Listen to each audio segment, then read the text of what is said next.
What up, ladies and gentlemen, and welcome back to a brand new episode of the Square Circle Podcast. I am your host, Marie Shadows, and on this episode, we're going to continue our G1 Climax 33 coverage. This is for July 21st, 2023. I am going over A and B block matches. But first, a word from our sponsors. Ladies and gentlemen, did you ever want to start your own podcast but don't know where to start, who to sign up with, which company you should have to host your podcast? And then you're thinking about maybe a budget, you're thinking about how much money do I have to put into a podcast, and you get all these weird, big, huge numbers from other podcasters, and you might feel defeated, you might feel not encouraged enough to go start a podcast. Well, I'm here to let you know that you are more than capable of starting a podcast with no money at all. Well, maybe at least a couple bucks. But the good thing is that I'm here to save you on any type of plan that you decide to choose. Now, who am I talking about? Zencastr. Zencastr makes it easy for you to not only start your podcast, but production-wise, it is top quality, top-notch, top shelf. It is 100% foolproof. It gives you all the tools from start to finish. You have the ability to make your sound of the audio sound super great. It takes out all the ums and the ahs, the awkwardness, and it also adjusts the levels accordingly. So just in case if your buddy is listening to your podcast on the phone and has headphones on, their eardrums are not going to get busted. The other cool thing is that Zencastr offers audio and video recordings. If you record your podcasts via video and upload it, there is a increase in engagement. There is an increase in followers. There is an increase in people watching and getting to know you and putting the voice to the name of the host of the podcast. So that's a win-win situation for you and a win-win situation for Zencastr. And you know how I'm going to help you with that? You guys can go to zencastr.com/pricing and use my special code, which is 3 simple letters, SCP, and get 30% off your first month of any Zencastr paid plan. I want you to have the same easy experiences I do for all my podcasting and content needs. It's time for you to share your story. So again, that is zencastr.com/pricing, zencastr.com/pricing. Use my special offer code SCP and you will get that 30% off your first month of any Zencastr paid plan. All right, now let's go back to the G1 33 Climax coverage. You know, as I was looking at the matches for A and B block, there is not too much story in A and B block as there is in C block. C block is very story heavy. D block has some story in it, but not like a lot like C block. In A block, I can see the competitors and I know that each of them wants to be known as the best. Each of them have the aspiration of wanting to win the G1. And that's everybody's goal in this G1 is to win the G1 and get that trophy, take it home, and then have the opportunity to fight the IWGP World Heavyweight Champion at Wrestle Kingdom. So that's very understandable. But there's nothing else in A and B block for me to like really dive into. And I kind of noticed it by just looking at the lineup for July 21st. We are getting fantastic matchups, okay? Fresh matchups. And I've seen all these guys. I grew up watching all these guys. When I say grow up, I mean I follow them and see what kind of path they went on to the best of my ability. So I'm already like old enough, but you know, when I say grew up with them, it's like me watching their journey and watching what they do, except for Kaito, I don't really know. This is the first time that I'm watching Kaito Kiyomiya matches in G1. So, you know, it's one of those type of things. There's no one here that has this urgency and the other factors to get me excited for why I should really like go all in and want them to win the G1. It's not like in the C block where there's Tama, Hinare, and David Finlay that I'm rooting for because each of these guys have a special story. Now, I know people might get on me for my opinion on this, but that's how I just see this lineup. So let's jump into the matches and I'll tell you more. For B block, we have Yoshi-Hashi versus Loa. Yoshi-Hashi is a very great competitor. He's very fierce. He's very strong in the ring. He's also one half of the IWGP World Heavyweight Tag Team Champions. His partner is Goto. Goto's in the D block. And then we have Loa. Loa's coming back from a year-long injury, recovering from knee surgery. So these matches are very good for him to get his reps back in, for him to feel out how his knee is, and really great comeback matches. This match against Yoshi-Hashi was a really good comeback match. But again, like, I don't know anything else to tell you something significant. It's not like the other podcast episodes where I could definitely be like, well, let's talk about character, let's talk about story, let's talk about how they feel in the grand scheme of things. Loa is just happy to be back. Yoshi-Hashi is just there. You know, I don't know what happens if he were to ever win the G1. Like, where is that really going to go? How would you position the company on his back to carry it when he's mainly a tag team wrestler? And I also want to try and provide as much value and insight as I can with these G1 review podcast episodes and or just talking about New Japan and all these guys. And I really hope that I try to do that in these episodes. So, as I said, it was a great opener. However, Yoshi-Hashi tried to go for a quick roll-up on Loa. Loa kicks out of that, and then Yoshi-Hashi takes off Loa's shirt, which this is something ELP wanted for the longest. And I think everyone else wanted it for the longest too, to have Loa take off his shirt and wrestle shirtless. Yoshi-Hashi then proceeds to do some chops to Loa. Loa comes in with a big shoulder tackle and then a jackknife powerbomb. Yoshi-Hashi kicks out. Loa then goes to the top rope. Loa doesn't necessarily go to the top rope, guys, but he decides to try it. He does a headbutt, lands it, hits it, covers Yoshi-Hashi, but Yoshi-Hashi kicks out. Yoshi-Hashi comes back with a dragon suplex to Loa, and then Yoshi-Hashi does the crucifix bomb pin to Loa. Manages to get that covered nice and deep. 1, 2, 3. Yoshi-Hashi gets 2 points in his G1 Climax 33 match against Loa. Our next match is A block, Ren Narita versus Gabe Kidd. This one was interesting because Ren Narita felt a disturbance in the force. Like, he knew Gabe Kidd was going to come and attack him from behind. And I said that in a couple podcast episodes ago where these guys that do that kind of stuff, eventually someone is going to tape study them. Ren Narita is definitely a tape study guy. He is basically like Shibata's twin. So nothing gets past him, nothing gets past Shibata. So most likely Ren Narita was watching some Gabriel Kidd matches and know that Gabriel Kidd is going to attack people from behind before the bell rings.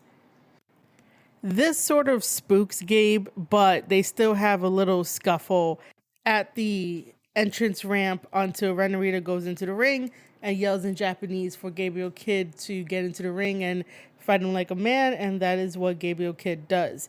This match goes a little bit longer than his usual matches in the G1, but it does not make it past 10 minutes. I don't think it does. But Gabriel Kidd is actually fighting. He's actually wrestling. Ren Narita is controlling the match, but Gabriel Kidd just has Ren Narita's number, so to speak. Gabriel Kidd will use any underhand tactics. You know, the Bullet Club tactics that I talk about. Gabe was taking the corner pad off, and Ren Narita realizes this, tries to go to stop him, but it doesn't work because Gabe uses that to his advantage by having Ren hit his head on the exposed steel and using that throughout the match. And then when Gabe tries to go for a pin, the referee does not want to count for Gabriel for doing that. We get a spin kick to Gabe and a knee bar that drives Gabriel Kidd down to the mat. And Ren Narita does this leg lace version of a clover leaf on Gabe Kidd, but Gabe Kidd crawls his way to the bottom rope to cause a rope break. Ren Narita does not want to name any of his moves very fancy. He's very normal, very direct, very boring to say the least. So I have to say a leg lace version of a cloverleaf. Like he doesn't want to name it anything other than like the Narita Special 3. I don't know how many numbers we are up to when it comes to the Narita Special, but it's part of the Narita Special. Gabe then pushes Ren into the ref. However, no ref bump, but he does follow it up with a chop to Narita's back. Follow that up with wrist control. And you guys know that with wrist control, you control the match. Gabe Kidd spins out Narita and delivers this devastating, huge-handed chop to Narita. Narita falls to his face. His eyes are dazed, and he doesn't know where he's at. However, Ren Narita does get some life back into him, does a suplex to Gabe, goes for a cover. Gabe kicks out at 1. Then there's a lariat to Ren Narita from Gabe, goes for the cover, kicks out at 1.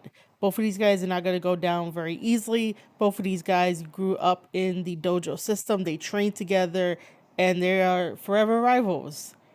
We get a huge running, driving knee to Gabe. Ren Narita goes for that cover. Gabe kicks out. We get that underhook suplex to Gabe. Roll through with a Cobra twist.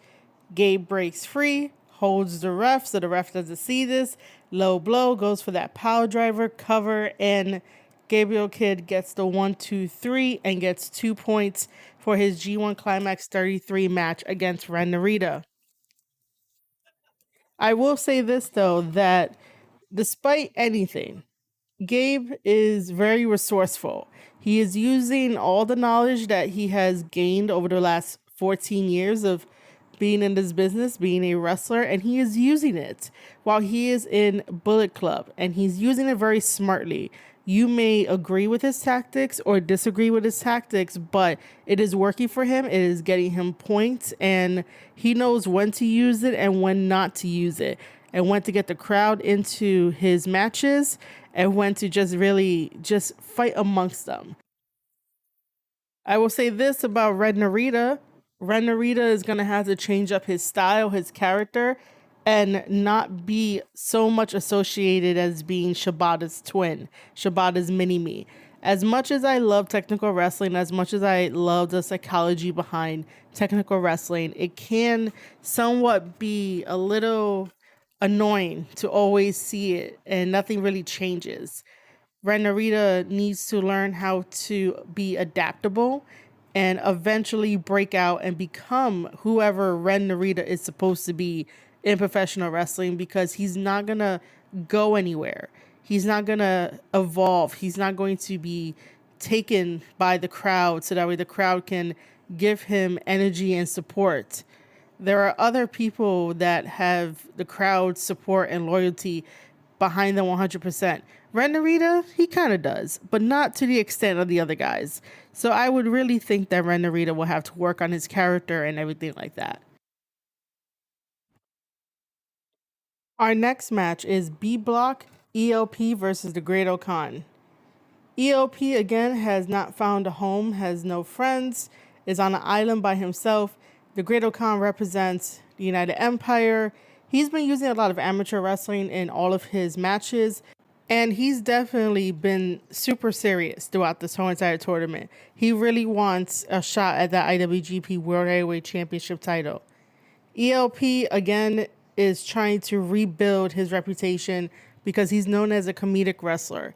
Now, most of the time, that's not really a bad thing in wrestling, but when you are with one of the most biggest groups, such as Bullet Club, you can't really always be too comedic.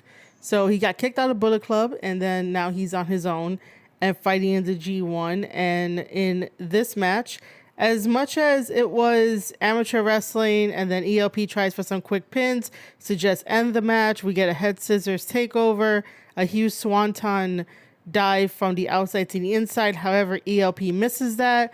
Here comes the Great Okan with his leg scissors choke. ELP got to the rope break. Then there's a front face lock on ELP, another rope break, a back body drop. And then ELP is trying to show the Great Khan his strength, but that does not really work. ELP takes another comedic route by nipple twisting the Great Khan. ELP tries to be that funny character where little tiny things like nipple twisting or anything that like an immature guy would just joke about, but it's not that bad. It's just like if guys were to joke about farts, it's kind of funny. So think of it that way. So it's very kiddie-ish, it's very guy-ish, which I have no problem with that because, you know, I would joke in the same manner as some guys do and, you know, talk about farts if need be, but like I don't really frown upon it, but I'm just letting you guys know what ELP does that can be deemed as immature. And nipple twisting might be one of them. So he nipple twists the Great Khan's nipples. However, the Great Khan likes this. I don't really stalk people's IGs and stuff, but you could just tell the Great Khan likes that kind of stuff. So because he likes that kind of stuff, he basically turns it around and ends up biting ELP's nipple. It's like the weirdest part of this match. Weirdest part. But it's not that bad. We get suicide dives that send the Great Khan over the barricade. We get some more fighting. We got a huge crossbody to the Great Khan on the outside. ELP goes for that swanton and lion salt to the Great Khan. The Great Khan kicks out. The Great Khan applies the STO to ELP. ELP kicks out. We get sudden death in this match. The other matches, we haven't been able to get sudden death. And by the way, sudden death is just a super kick. If this is your first time following me and listening to me talk about wrestling and talk about New Japan Pro Wrestling, so many months ago and years, I believe, I don't even remember, but I do know that when it came to sudden death, when he was being a tag team partner with Taichi Ishimori in Bullet Club before they kicked him out, before they kicked out Jay White, sudden death was this little mini arc of that every time that he kicks somebody, that's it. You're out. You're knocked out cold. You're not going to get up from a pin. So that is how ELP and Taichi Ishimori back in the day won many, many matches and held the IWGP Junior Heavyweight Tag Team titles at one point. However, I believe it was Taguchi and his tag team partner, I forget who it was, but they were really investigating this on ELP.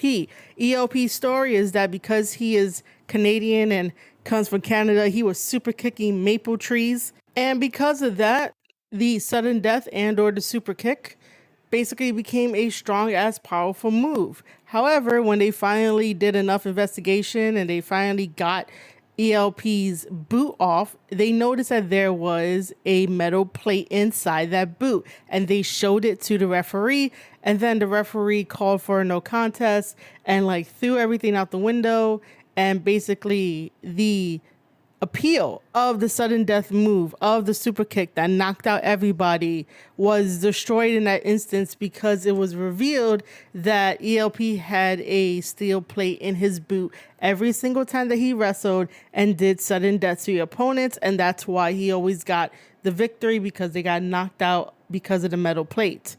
Now, fast forward to this match. ELP does sudden death to the Great Khan, but the Great Khan kicks out.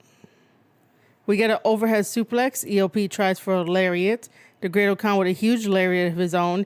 ELP rolled out just to avoid the cover, which is a veteran move. We get a missile dropkick to ELP.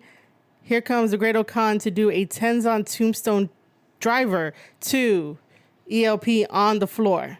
And then the Dominator into the Sheep Killer.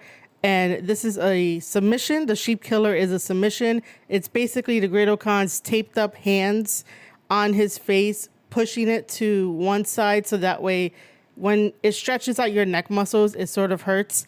So this has ELP tapping. He does not have enough strength to get to the ropes, so he ends up tapping. That gives the Great Khan 2 points in this G1 Climax 33 match.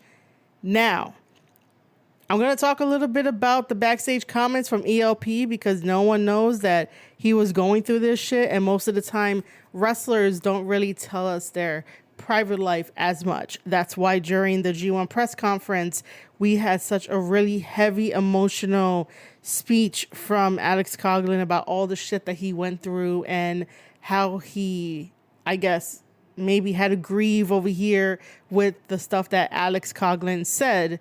And I'm only referencing his stuff because ELP's backstage comments are very similar. So ELP tells us during his backstage comments that before he faced Okada, which was the last match he had, and you could go back in the archives and I talk about ELP versus Okada. Before he went out to go fight Okada, the hour before, his parents called him up and let him know that his father had passed away. And that's a very heavy thing to deal with, especially when you have to go out there, fight Okada, and this is an hour before you're getting ready to go out there and do so. So ELP went out there, had the match with Okada, and he had to grieve the way that he had to grieve, for that. It was really shocking to sort of hear him, how he talked about everything and how, he mentioned that his father didn't have very long to live, but he kept fighting, and then eventually that was it. And how he lost, or his parents lost, their daughter, which should be his sister, a year before, and he was in Japan when this happens. So he sort of, I guess, feels guilty and stuff. But it sort of hit me that it was like, I say all these things about him, but not in a malice way or anything like that. I just say my observations and stuff. But I really do hope that ELP and Alex Coughlin and any of the other wrestlers that deal with this kind of stuff can really, truly heal and grieve appropriately. If that was the case, if I was ELP, I would have forfeited my spot in the G1 just to go be with family, because there's always going to be other G1s and you might end up winning the next G1. I'd rather have ELP have a really good head on his shoulders and go and grieve properly with his mom, because she shouldn't be alone in this time. His father passed away at 91. Which is very unfortunate and very sad, but he did probably live a full life, and he got to see his son do the very thing that he wanted to do, and, probably loved him until the very end. And again, I hope that ELP gets the correct healing way and the correct grievance that he currently needs right now. Not to bring down this entire podcast, but just to show my condolences and support for ELP after him really talking about it and just crying in the process of his backstage comments. Our next match is A Block, Hikuleo versus Chase Owens. This match was okay. You have former Bullet Club member Hikuleo, who is now part of Hontai, and with his brothers, the Gorillas of Destiny, Tamatanga and Tangaloa, and Chase, who's still part of Bullet Club.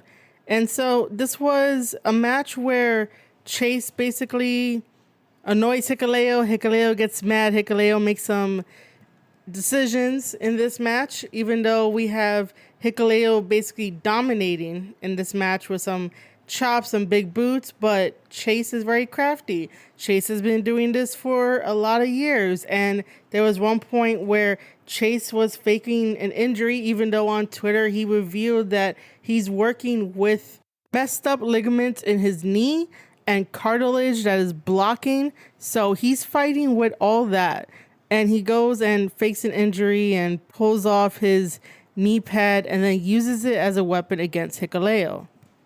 At that point, Hikuleo kicks out, but then Chase follows up with a C trigger and then covers Hikuleo 1, 2, 3, and Chase gets 2 points for his G1 Climax 33 match over Hikuleo. As much as Hikuleo was having somewhat of a dominant run, Chase was being a little methodical and really ripping at Hikuleo's hand and causing injury, causing hurt. And I really do believe that the Bullet Club members in this G1 are stepping it up, because eventually the fat will be cut from Bullet Club. people will be gone from Bullet Club, and then new people will come in and take their place and have a fresh new identity of Bullet Club. Which, by the way, speaking of Bullet Club, wrestling fans on Twitter, man, like, I just need people to think a little bit about what they say and not just say stuff because they're fans. They also have to look at this from a business perspective. Let's talk about Bullet Club Gold for a second. I don't understand why AEW has Bullet Club Gold. I don't understand what happened, and I don't even think I'm even going to get an answer. Even if I were to ask the right people during an interview about how come Bullet Club Gold has the Bullet Club name when we all know that Bushiroad and New Japan Pro Wrestling immediately was like copyright once Bullet Club was created, back when we had Finn Balor in New Japan Pro Wrestling. Like, it could have been like a couple months after, and once New Japan saw how great Bullet Club was doing, they're like, we can't miss this opportunity. So the cat is out of the bag. New Japan Pro Wrestling owns the rights to Bullet Club. That's why if you watch WWE and you see the club, that's a reference to Bullet Club. WWE cannot use Bullet Club over here in the States. Now, the thing is that if you are a Bullet Club member from Japan and you come out to the States to do bookings, you're able to have the Bullet Club name. Examples include Chris Bay and Ace Austin. They were recruited into Bullet Club under Jay White before Jay White got officially kicked out. So they still carry the Bullet Club name. Now, for some odd reason, when we fast forward to the day that they really kicked out Jay from Bullet Club, really kicked out Jay from New Japan Pro Wrestling, there's still something missing in my opinion. Like, I think they did not think this through, but whatever. He got kicked out of both places, Bullet Club and New Japan. How is Jay White still able to have Bullet Club Gold in AEW?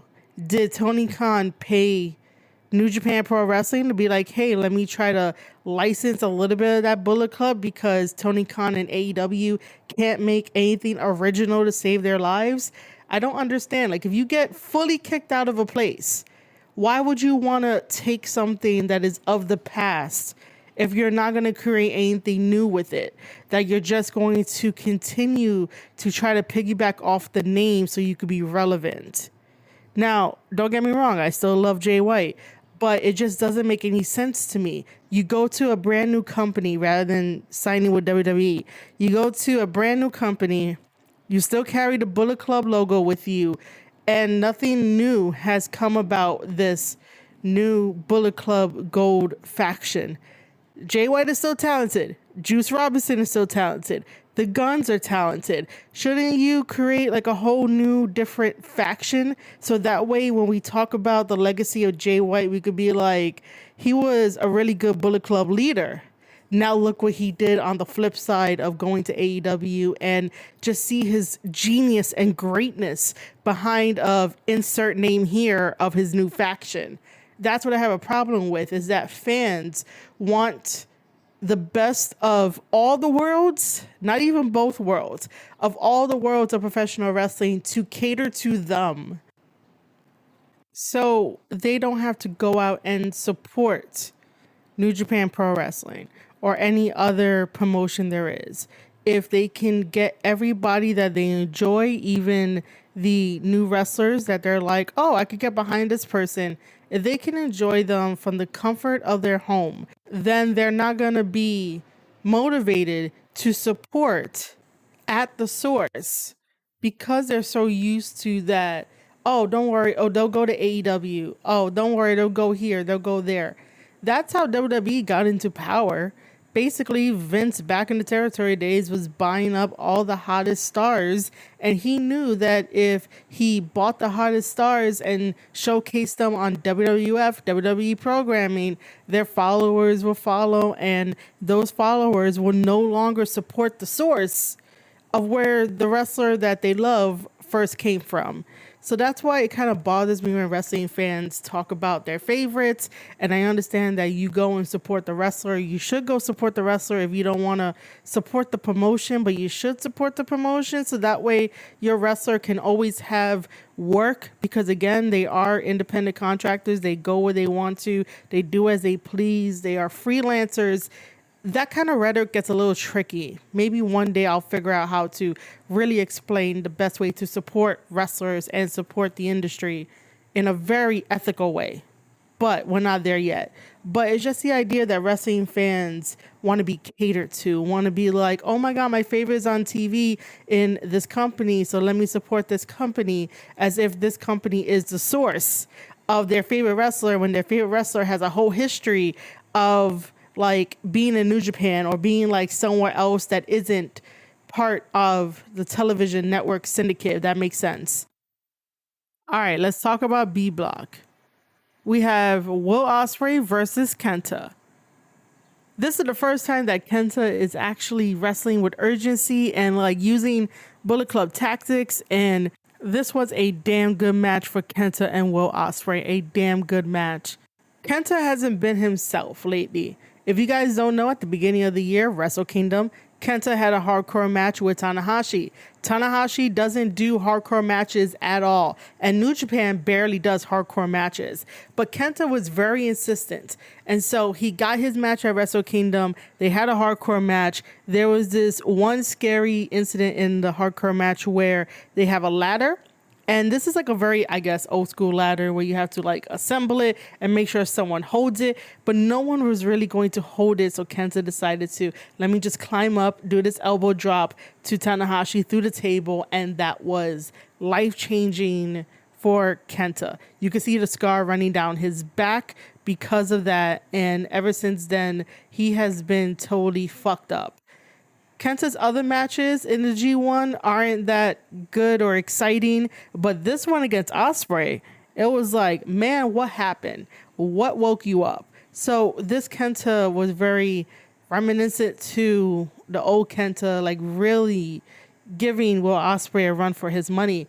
It started off with KENTA with a surprise wild attack to Will Ospreay before Ospreay can take off his jacket, before the referee can ring the bell. So KENTA was already on like, let me attack now. Let me get the upper hand. However, Ospreay manages to slow things down. KENTA sends Ospreay into the barricade and the bleachers of the audience. We get a DDT on the floor to Ospreay, and KENTA also sends Ospreay into the ring post chest first. They end up fighting some more, and then, you know, of course, we have to get that ref bump in here. We get kendo sticks, we get low blows, and KENTA grabbing the Defy World Championship title, hits Ospreay over the head. Ospreay kicks out of the cover. KENTA goes for the submission. I believe they called it game over, which is just a crossface. Ospreay escapes this by biting KENTA's wrist. We have a huge powerbomb. Ospreay is now bringing back the Sky Twister press in his arsenal. We get a running knee. Ospreay kicks out of the cover, and then a vicious hidden blade, the Stormbreaker, on KENTA. Goes for the cover. Ospreay gets 1, 2, 3, which gives him 2 points in this G1 Climax 33 match against KENTA. KENTA looked super good in this match. A block is Shota Umino versus Kaito Kiyomiya. This was a fantastic match. These two guys are going to have a really good rivalry. Kaito is starting to fit the New Japan mold more and more, and I do think that after this G1, he might just end up signing a contract with New Japan, or at least be used in some instances, like going back and forth between Noah and New Japan. Both of these men are wrestling, so like chain wrestling, everything you could think of. Then we get some like dragon screws to avoid the Death Rider, some more dragon screws, a shotgun drop kick, and so forth. Shota is in a lot of pain. The crowd reaction is amazing. At this point, we're at 3 minutes. Kaito goes after Shota's legs and then doing the figure 4. Shota is not giving up. However, Kaito does, after a while, give up the move and decides to do a tiger suplex, goes for the cover, Shota kicks out. At this point, 2 minutes are left. Kaito is still in control. We get a huge running knee, that flipping turn upside down bomb that he does now. And then Shota kicks out of that. There is 1 minute left. We get a guillotine DDT from Shota to Kaito. However, Shota is so exhausted by this point that he can't crawl over and make a cover, which is very bad because the seconds are running out. There's 20 seconds. There's 10 seconds left. He tries. He drapes over his arm very lazily over on Kaito, and then Kaito kicks out. And that is when the bell rings and we have a time limit draw. So what does that mean? Kaito and Shota get 1 point each for this G1 Climax 33 match. Our next match is B Block, Okada versus Taichi. This was a damn good semi-main event. As you know, Okada is the golden standard. He's everything, and you know that he puts on one hell of a performance. Taichi as a singles wrestler is really good. This match really proved it, and both of these guys had that sense of who can one up who can be better. Taichi is a damn good wrestler, and what I really loved about this was towards the end and how the fans were reacting to both of these guys. Of course, Okada always has his game plan, but Taichi is really being serious. He was always serious before. It's just that none of this really comes out when you're a tag team specialist like he was with his former tag team partner, Zack Sabre Jr. But being in a singles match with Okada is something, especially for Taichi to prove to Okada that he's definitely on the same level as Okada. Okada got rocked sometimes in this match, but Okada really wanted to finish this match early, man. As soon as the bell rings, Okada comes in with a spinning tombstone and then the Rainmaker to Taichi. Taichi comes in with a kick, a punch, and an insecurity to Okada. Like, they really wanted to start off early and big and see who can get the win first. Okada has said in his backstage comments that he can't seem to figure out the 20-minute time limit that has been bestowed upon the matches. So maybe that was his answer to be like, let me see if I can try to get a quick one on Taichi. But Taichi, no, man, not at all. We get Taichi with his quickness. That sort of comes through. Taichi has these kicks that ends up rocking Okada the same way that it rocked Ospreay. We get the buzzsaw kick, then a drop kick from Okada. Taichi avoids the Rainmaker. Taichi comes in with a side suplex. Okada's on his feet, although he's using the ropes to stabilize himself. Like, that really rocked him again. We get Taichi absorbing the Rainmaker. Some knife edge chops to Okada, which are just chops done but with the edge of your hand. The X-Bomber to Taichi, which is a very huge lariat. We get a German suplex. Okada kicks out. Taichi comes in with a straight freaking kick to Okada's face. This dazes Okada for a little bit, but then Okada recovers and comes in with that roll through clutch pin at the very last second. I've been saying it forever on this podcast that pinning your opponent is basically very dangerous. Pins and the drop toe hold are very dangerous in professional wrestling. So Okada managed to get 2 points for his G1 Climax 33 match against Taichi with a roll through clutch pin. That was very devastating to Taichi, and both men put on one hell of a performance, but Okada got the win. Okada got the 2 points. Taichi was like, this motherfucker. Our main event is A Block, Sanada versus Tsuji. This is technically part 2, if you want to call it part 2. Part 1 was at Dominion, and if you want, go back into the archives where I talk about Dominion and go listen to my review for that. And so this one was amazing. They had a stalemate. Both of these guys know each other. Sanada is very well at feeling out wrestlers and knowing what they're all about.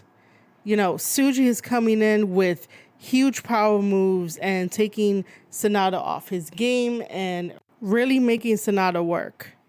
We get a backbreaker, that face plant, that curb stomp combo to Sanada. Sanada manages to finally get the TKO to Tsuji. We get the Okada roll avoided. However, Tsuji decides to do Skull's End with the hooks in on Sanada because he avoided the Okada roll. Tsuji comes in with a moonsault that looked beautiful. Sanada kicks out. Once Tsuji tries to go and cover, we get a Falcon Arrow. Sanada kicks out. At this point, there are 3 minutes left. We have a Poison Rana into a Shining Wizard. Tsuji counters. Death falls with a cartwheel. It looks so good. And kick and a huge headbutt. Comes back with a curb stomp. Sanada kicks out. There is a cutter to Tsuji. The moonsault from Sanada to Tsuji. Tsuji kicks out of that. He's not going to go down like Jungle Boy. Remember, at Forbidden Door, Jungle Boy lost to Sanada's very, very old finisher, the moonsault, which was embarrassing. Tsuji knows better. Tsuji kicked out. Tsuji is not going to lay down for the moonsaults. However, after Tsuji kicks out, this is where Sanada takes control of the match. We get Death Falls, goes for the cover. Sanada gets 2 points in his main event for the G1 Climax 33. Sanada gives props to Tsuji about being a very good wrestler, but he wants him to leave the ring and leave the arena. They are currently in Sanada's hometown, and Sanada ends the show with talking about what's next. He wants to have an IWGP World Heavyweight Championship title match in his hometown, so hopefully that can work out. And then he just celebrates with his teammates of Just Five Guys.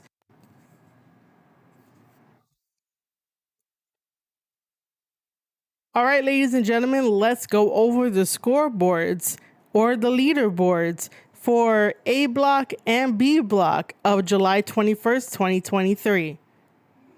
Here are the standings for A Block for July 21st, 2023. Sanada is at 6 points. Shota Umino is at 2. Ren Narita is at 2. Yota Tsuji is at 1. Hikuleo is at 0. Chase Owens is at 4. Gabe Kidd at 4. Kaito Kiyomiya at 4. Here are the scores for B Block for July 21st, 2023. Okada is at 6. Yoshi-Hashi is at 4. Tonga Loa at 2. El Phantasmo at 0. Taichi at 4. Will Ospreay at 4. Great Khan at 2. KENTA at 2. All right, ladies and gentlemen, if you enjoyed this review of the G1 Climax 33 for July 21st, 2023, thank you for listening. Thank you for sharing. Thank you for interacting with the Spotify Q&A and polls that I have for each of the G1 and other episodes that you can participate and interact with. I really encourage you guys to interact with that feature that Spotify gives to the listeners. It helps me out. It helps everybody out. It's an amazing feature. Some people have already been using it, so don't wait. Don't hesitate. Don't be too late. Interact with the Q&As and polls that I put up on these episodes. Also, if you are a New Japan Pro Wrestling fan or you know someone who is a New Japan Pro Wrestling fan and they can't always watch the shows but they like the reviews, I created a playlist on Spotify that is called NJPW G1 Climax 33 2023. That is my playlist of all the previous G1 33 reviews that you can listen at your own leisure. And if you love playlists, make sure to follow that and get notifications when it gets updated for all of the reviews going forward. I have one for Best of the Super Juniors this year, and I have my interview playlist as well. If you want to listen to me interview wrestlers, that's also there too on Spotify. So I would highly appreciate it if you guys can follow the Square Circle podcast on Spotify and then follow those playlists as well on Spotify. And the links to those playlists will be down in the description below. All you have to do is just click it, follow it, and share it with other people. Again, guys, thank you for listening to this. Thank you for even signing up with Zencastr with my special link and promo code and getting a paid plan. Podcasting will change your life. It will open up doors of opportunities. So don't hesitate. Go follow your dream of starting a podcast show or whatever it may be. Last but not least, make sure to follow me on Twitter at Maria_Shadows. Make sure to follow me on Substack. You guys know I have a newsletter called the Square Circle Society. That's an extension of everything that I do here. And you can follow that at marieshadows.substack.com. And make sure to follow my Kick channel, kick.com/marieshadows, where I go live, talk about wrestling, invite you behind the curtain of what I do in the industry, and all the cool things that are coming up. I have some cool stuff coming up. I can't talk about it right now, but I will be able to talk about it soon. So just stay tuned to all of my socials, everything where you can find me at, to celebrate with me, to basically get in the know before anyone else. Also, I do have a Discord. I almost forgot about my Discord. Growing a Discord is the most hardest thing to do, especially when it's a wrestling Discord. For some reason, people don't like to sign up to wrestling Discords, but some people do, some people don't. I'm so confused. But if you like a Discord where it is friendly, non-toxic, and we don't backstab each other, and we're there to support each other, talk about wrestling, and have fun with the fandom, and have wrestling chats for everything that you see. If that's something that you're interested in, click that link down below to join the Discord. The reason why I created a Discord is to have everyone in one place, to prove to myself that I have a community, and to prove to myself that I can grow a community. Plus, the way that changes are happening on Twitter are not the most ideal. And the people who do live tweeting about wrestling, they always get idiots on their comments and reply section. So if you don't want the idiots and the trolls to be on your reply section, just head over to the Discord. You'll be greeted by the family, and then we could talk about wrestling, have fun, fantasy book without any trolls. That's why I created the Discord, so that you can have a safe place, be seen, be heard in my Discord. So if that's something that you like, click that link, click all the other links, share it out to your friends, and I will be eternally grateful to you. All right, ladies and gentlemen, you have been listening to an episode of the Square Circle podcast. I am your host, Marie Shadows, and I'll see you guys on the next one.